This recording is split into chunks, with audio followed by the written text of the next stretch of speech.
Hi everyone, hope you are really well. Welcome back to my channel and welcome to my first recipe video. So in this video I'm going to be sharing with you 3 simple, easy family meals that we have had this week. Tonight's meal is cheesy chorizo chicken. There isn't an awful lot of ingredients needed for this meal, so I've just got some chicken breasts.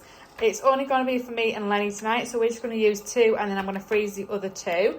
And then we've got some brie, some Italian herb seasoning, olive oil, chorizo slices, baby potatoes and a tomato. So the quantity you will need will depend on how many you're cooking for. If you're cooking for more than 2, you'll obviously need more chicken breasts and more potatoes and things like that. But I will show you the process as we go along.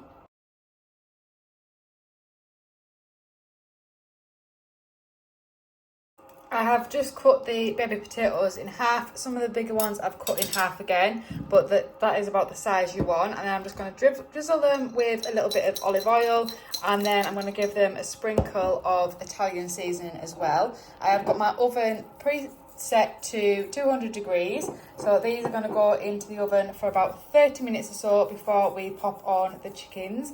This is just a 1-pan recipe, so it's nice and easy, nice and straightforward, minimal washing up to do.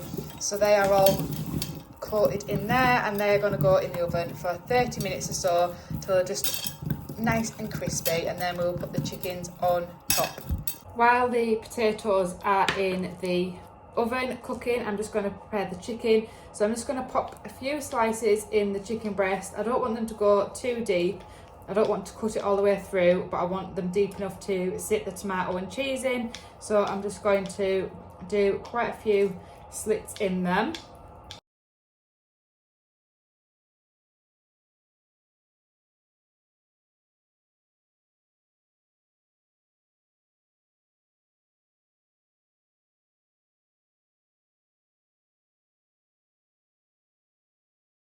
So I've just cut my brie and my tomatoes up. I went for 2 tomatoes in the end because I didn't think one was going to be enough. So I'm just going to I'm going to wrap the tomato and brie in chorizo like that and then place it in. You will have to wedge it quite a bit.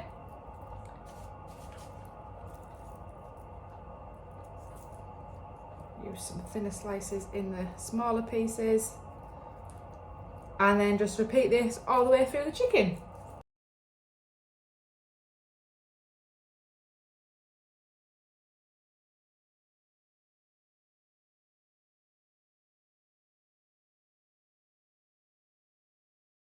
I'm just going to sprinkle a bit of dried basil on there as well, just for a bit of extra flavouring. It would be really nice with a bit of fresh basil shoved in between the slits as well, if you have fresh basil in, but I don't, so I'm just going to go with it with a bit of dried. But that's them all done.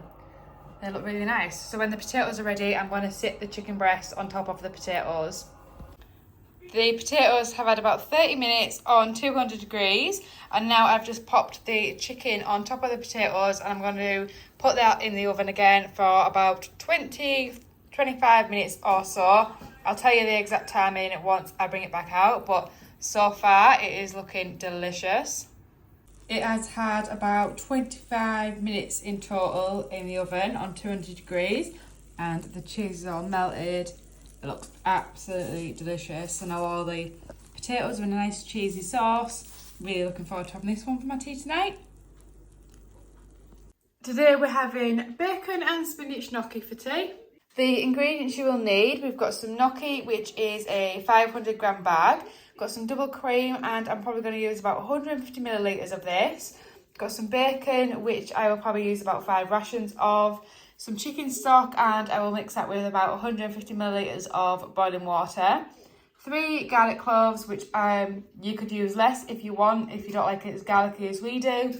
2 shallots, some Italian herb seasoning, Parmesan cheese, olive oil and some spinach. First up, I'm just going to cook the bacon until it's nice and crispy. I've got about 5 rations in here and I've just cut them into bite-sized pieces, and I have got the gnocchi in the pan boiling, and I'm going to boil that for about 3 minutes. While the bacon and gnocchi is cooking, I've just prepared everything else. So I've got the tomato here, which I've just diced. I've just finely chopped the shallots, and then I've grated the garlic, and then I have also grated the Parmesan cheese. So I've got about that much there, and I've also got the chicken stock ready as well.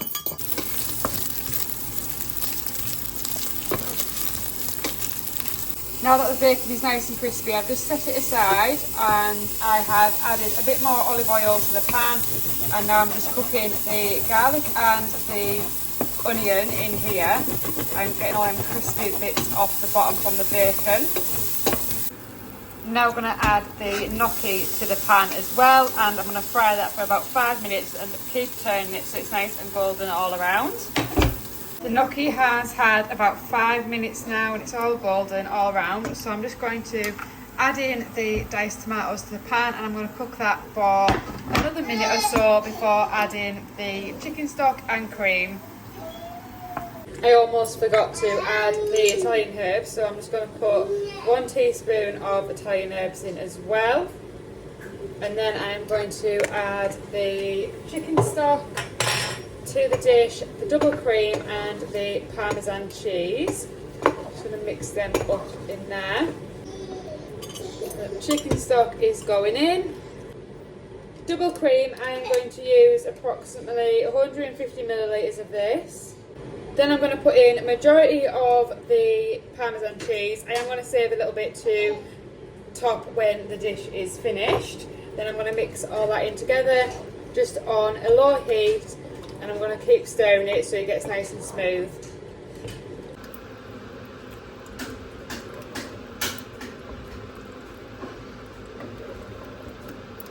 Now that the sauce has started to thicken up a little bit, it's had about 5 minutes cooking there, I'm going to add the spinach. I'm going to add quite a lot of spinach because it does wilt down to next to nothing. So that was 1 large generous handful of spinach which is wilted down now, and I'm now going to return the bacon back to the pan and mix it all back in together, and that is us nearly done.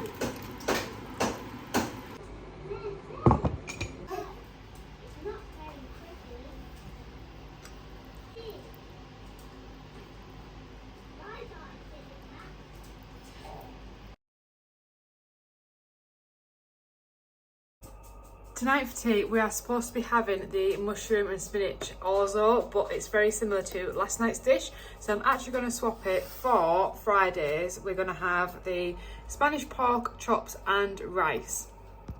For this dish you're going to need some chorizo, so I've just got the sausage. I'm going to de-skin that and chop it up.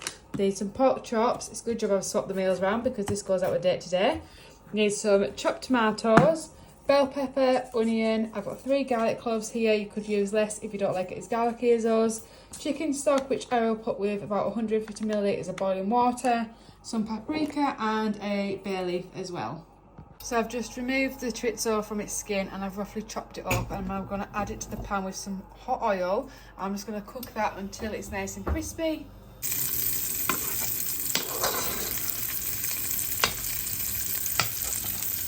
Now that the chorizo is looking nice and crispy, I'm just going to use a slotted spoon and set the chorizo aside for a bit while we cook everything else, keeping all them oils in the pan.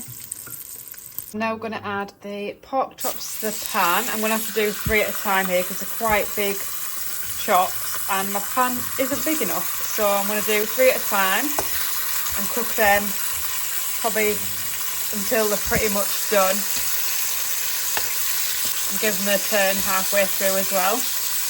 While the pork's cooking, I've just prepped everything else. So I've cut my bell pepper up and my onion there. Just use my little veg chopper. This is absolutely ideal, saves so much time. I love it. I've got my chicken stock in there with 150 millilitres of water, and I have just grated the garlic as well. So that's all ready for the next step.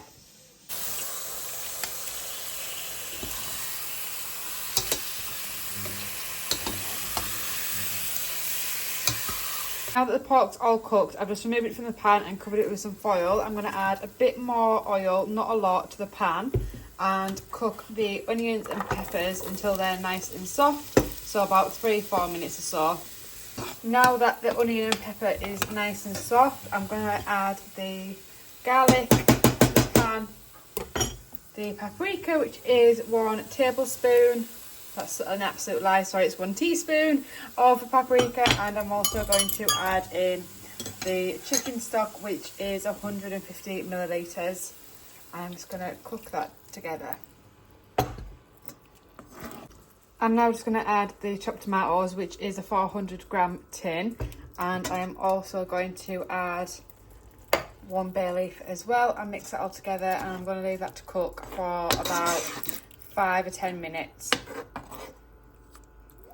The sauce had about 10 minutes. I've now added the pork and the chorizo back to the pan. I'm now just going to cover it over with a lid just to make sure the pork is cooked throughout, and I'll probably leave that for about another 5 or 10 minutes or so.